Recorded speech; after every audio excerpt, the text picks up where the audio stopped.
යේසු පිහිටයි හැමෝම සතුටින් පරිස්සමෙන් ඉන්න ඇති කියලා හිතනවා. ඉතින් අද මං අරන් ආව වීඩියෝ එක බබාට බබාලගේ කෑම වැඩි කරගන්න පුළුවන් විදියක්. මොකද මගේ බබාගේ බර අඩු වෙලා තිබ්බා. මොකද එයා එක විනාඩියක් නිකන් ඉන්න බෑ. ඔයගලන්ට පේන්නේ නැති දැන් බර තියෙන්නේ 10යි. ඉතින් මේ බබාගේ 10යි 100ක් තිබ්බා. ඉතින් ආයෙ බලනකොට 10ට බහැලා තිබ්බා. ඉතින් මේ මිඩ්වයිෆ් මිස් කිව්වා මේ පාර මට බබාගේ කියන්නේ අපිට 3 වේලම බත් දෙන්න කියලා කිව්වා. ඉතින් බත් වලින් බර හැදෙනවලු. ඉතින් සුදු කැකුළු බත් තමයි බබාට දෙන්නේ. ඒ වගේම ඒකට මේදය තුන් වර්ගයකින් එකතු කරන්න කියලා කිව්වා. ඒ කියන්නේ බටර් තව පොල් කිරි මිටි කිරි ඒකයි මේ පොල් තෙලුයි. ඉතින් මේ තුනම එකට එකතු කරලා මං හදාගත්ත කෑම එක තමයි මේ අද. ඉතින් බබාට මං බර කෙල්ලා ඒ ආපු දවස පහුවදා තමයි මේක මං දෙන්නේ. මොකද මේ එයා මම මේ විදිහට කරලා බලන්න ගත්තා. මං එයාට තෙල් බටර් දුන්නා කලිනුත් දෙන්න නැතුව නෙමෙයි. ඒත් ඉතින් අර එක වෙලාවකට එකයිනේ එහෙම දෙන්නේ. ඉතින් එහෙම නෙමෙයි මෙයාට බර අඩු හින්දා මේ තුනම එකට දාලා දෙන්න කියලා කිව්වා. ඉතින් බලමු බබාගේ මේ මාසේ බර වැඩි වෙනවද කොහොමද කියලා. මෙයා හැබැයි හරිම දඟයි. එක විනාඩියක්වත් නිකන් ඉන්නේ නැහැ. නිදා ගන්නවත් අඩුයි. මොකද මෙයා දඟලන්නම සෙල්ලම් කරන්නම තමයි බලන්නේ. දැන් බබාට අවුරුදු 2යි මාස 3ක් වෙනවා. ඉතින් මේකට බර මදිනේ බබාගේ. ඉතින් අපි බලමු මේක මං හදාගත්ත විදියත් මං ඔයාලට කියන්නම්. මොකද මට හිතුණා තව අම්මා කෙනෙක්ට ඉතින් අපිට බබාලගේ බර බබාලට කවා ගන්න ඒ දේවල් නේ අමාරු. බර තමයි ප්‍රශ්නයකට ඉන්නේ. ඉතින් තව අම්මා කෙනෙක්ට මේක ලොකු සහනයක් වෙයි කියලා මං හිතුවා. ඉතින් මට හිතුණා ඔයාලත් එක්ක මේක බෙදා ගන්න.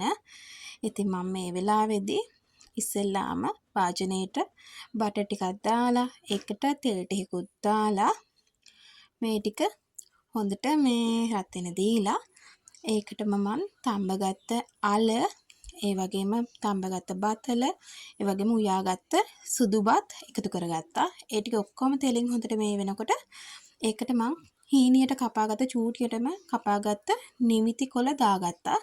ආයි ලුණු චූට්ටක් දාගත්තා. ඉතින් මේක මාස 8ට වැඩි බබාලාට ඉඳන් දෙන්න පුළුවන්. මොකද පෝෂණ බත් එකක්. ඉතින් පෝෂණෙත් තියෙනවා. ඉතින් ඔයගලන්ට මේකට පුළුවන් නම් ගම්බිරිස් චූට්ටක් ඒ වගේම කහ චූට්ටක් සුදු ලුණු කාරපිංචා ඒ ටිකක් දාන්න පුළුවන්. ඉතින් මම ඒ ටික දැම්මේ නැහැ. මොකද බබා ගොඩක් වෙලාවට ওই වගේ දේවල් දැම්මම ඒ රහ වලට කැමති නැහැ. එයාට ඉතින් මම අද දුන්නේ මේ ඉතාලියෙන් හම්බෙච්ච බබාට සෝස් එකක් තිබ්බා. තක්කාලි සෝස් එකක්. ඉතින් ඒක දුන්නා. ඒකත් ආසාවෙන් එයා කෑවා. ඕගොල්ලෝ දකින්න නැති. ඉතින් මේ වෙලාවේ මේ බත් එක චුට්ට රස්නේ. එයාට ඒත් අරකේ රහට මේ කන්න එක මේ කනකන් ඉවසිල්ලක් නැහැ. ඉතින් ඇත්තටම හරි සතුටුයි. බබා මේක ඔක්කොම කෑවා. හැබැයි මම මේකට අද මිටි පොල් කිරි එකතු කරගත්තේ නැහැ. ඉතින් ඔයාලට පුළුවන් ඒ තුනම දාලා දෙන්න. මොකද මට එහෙම තමයි මගේ මිඩ්වයිෆ් මිස් කිව්වේ. එයා ඇත්තටම හරිම හොඳයි. ඉතින් අම්මලාගේ හිත රිදෙන්න කතා කරන්නේ නැහැ. එයා තේරුම් කරලා දෙනවා මේ විදිහට කරන්න මම මේ විදිහට කරන්න කියලා. ඇත්තටම අපේ මිඩ්වයිෆ් මිස් හරිම ආදරණීයයි. ඇත්තටම අම්මා කෙනෙක් වගේ එයා අපිට හැමදේම හොඳින් කියලා දෙනවා. මම දන්නේ අනිත් පැතිවල නම් කොහොමද කියලා. ඉතින් මේ මොකද එයා හොඳටම දන්නවා අපි බබාලට කිසිම අඩුවක් කරන්නේ නැහැ කියලා. ඉතින් ඒක දැන් බබාලා මේ වයසේ බබාලා කොහොමද දඟයිනේ. එතකොට එයාලට අර නිතරම මේ ශක්තිය ඉතින් වැය වෙනවනේ. එයාලා ක්‍රියාකාරකම් කරද්දී අපේ මිස් කිව්වේ ක්‍රියාකාරම් කරද්දී ඒ දේවල් නවත්තන්න එපා. ඉතින් අපි ඒ වගේම මේ බර පැත්තෙන් ඒ කෑම පෝෂදායී විදියට දැන් එයා බත් කටවල් 5යිද කන්නේ 3යිද කන්නේ. ඒකට පෝෂණ මේවා වැඩිපුර දාලා දෙන්න කියලා. ඉතින් මේ බත්ම 3 පාරක් කවලා බබාගේ බර හදාගන්න පුළුවන් කියලා කිව්වා. ඉතින් ඒ විදියට මේ පාර කරලා බලන්න මං හිතාගත්තා. ඉතින් අනිත් අම්මලටත් වැදගත් වෙයි කියලා. මට හිතුණා. ඉතින් එහෙනම් ඔයාලත් ඒ විදිහට කරලා බලලා කමෙන්ට් එකක් දාන්න. ඉතින් ඒ බබාගේ උදේ කෑම එක එයා නැගිට්ටට පස්සේ මම එයාට දුන්න එක. ඉතින් ඊට පස්සේ බබාගේ අතුරුපස විදියට මම බබාට දුන්නේ මී කිරි.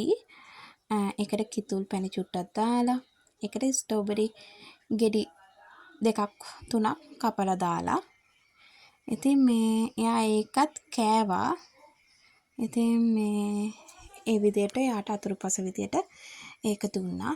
ඉතින් එයා එක්ක කරන ඉතින් එයාට ඒ කියන්නේ එක තැනක යව චුට්ටක් තියාගන්න. එයාට අද දවසේ ඒ වෙලාවේ දුන්න ක්‍රියාකාරකමක් තමයි සිප්පි කටු මං බීච් ගිහිල්ලා හිඳන් ආපුවා. ඉතින් එයාට කැන ටිකක් මං තියලා තිබ්බා. ඒ ටික එයා ඔය ගන්නවා. එයා ඇනත් තෝරනවා, සිප්පි කටුත් තෝරනවා. ඔය විදිහට වැලි වල දාලා එයාට හින්දෙන්න දුන්නා. ඔන්න ඔහොම තමයි එයාත් එක්ක ඒ වෙලාවේ ගත කරේ. මේ වගේ දෙයක් කරද්දි චුට්ටක් එක තැනක තියාගත්ත හැකි. මොකද කාපු ගමන් ආයි දුවලා කළා නටද්දී ඒ කැම ටිකවත් ඇඟට දිරවන්න වෙලාවක් නැහැනේ. ඉතින් ඔන්න ඔය දේවල් කරලා අපිට පුළුවන් මෙයාලව එක තැනක තියාගන්න. මාත් දැන් චුට්ට දැන් බබාට අවුරුදු 2යි මාස 3ක් වෙනවනේ. දැන් ඉතින් අකුරු කියවන්න කාලෙත් හරි. ඉතින් ඒක හින්දා පොඩ්ඩක් මෙන්න මේ වගේ වැඩ ටිකක් එයාත් එක්ක මං හිටපු ගමන් කරනවා. කතන්දර පොත් කියනවා. ඉතින් චූටි පුතත් ගොඩක් ෆෝන් එකට වෙලා හිටියේ. මොකද මම එයාට ගොඩක් වෙලාට ෆෝන් එක දෙන්නේ එයාව කියන්නේ කවා ගන්න ওই වගේ දේවල්ට දුන්නා. ඉතින් එයාව මට දැන් ඒකෙන් මේව කරගන්න බැහැ. එයා මගෙන් බලව කරලා ඉල්ලන්න ගත්තා. ඒකටත් මම විසඳුමක් හොයාගත්තා. එයාට ඇක්ටිව් බුක් එකක් බිසි බුක් එකක් ගෙන්න ගත්තා. මං ඉස්සරහට ඒ ගැනත් කියන්නම්. ඊට පස්සේ ටිකක් වෙලා ගිහිල්ලා එයාට දෙලුම් ගෙඩියක් හදලා දුන්නා. ඉතින් මම මේකට කිසිම දෙයක් දාන්නේ නැහැ. ලුණු සීනි කිසිම දෙයක් දාන්නේ නැහැ. වතුර චුට්ටක් දාලා දෙලුම් ගෙඩිය ඒ විදිහට බෙන්ඩර් කරලා ගොඩක් නෙමෙයි දෙපාරක් විතර බෙන්ඩර් කරලා ඇට ටික බෙන්ඩර් වෙන්න නැති වෙන්න ඒ ටික මේව කරලා දුන්නා. ඉතින් ඔයාලත් කරලා බලලා මට කමෙන්ට් එකක් දාන්න. ඔයාලත් කරලා බලලා කමෙන්ට් එකක් දාන්න මේ දේ හරි ගියාද? නැත්නම් ඔයාලා කොහොමද බබාලගේ බර වැඩි කරගන්නේ කියලා. එහෙනම් අදට වීඩියෝ එකෙන් ගිහිල්ලා එන්නම්. තවත් වීඩියෝ එකක් අරන් එනකම් ඔයාලා හැමෝටම යේසු පිහිටයි. සතුටින් පරිස්සමෙන් ඉන්න.